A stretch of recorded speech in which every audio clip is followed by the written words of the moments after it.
মানুষের চেয়ে প্রকৃতির সঙ্গ ঢের ভালো। অন্ততপক্ষে মন খারাপের কথা শুনে হেসে উড়িয়ে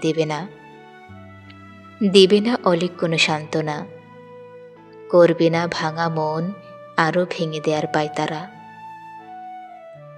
তাই তো মন খারাপে আকাশ দেখি, ছুটে যায় পাহাড়, নদী কিংবা সমুদ্রের কাছে। আকাশের পানে চেয়ে বুক ভরে শ্বাস নেই, দূর করে জীবনের সমস্ত জঞ্জাল।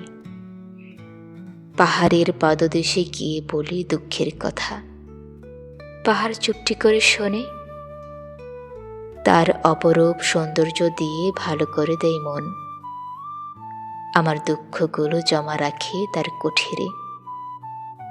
মূলত পাহাড়ের গায়ে জমা শ্যাওলা কিংবা সমস্ত সবুজ মানুষের দুঃখ জমা রাখার চিহ্ন।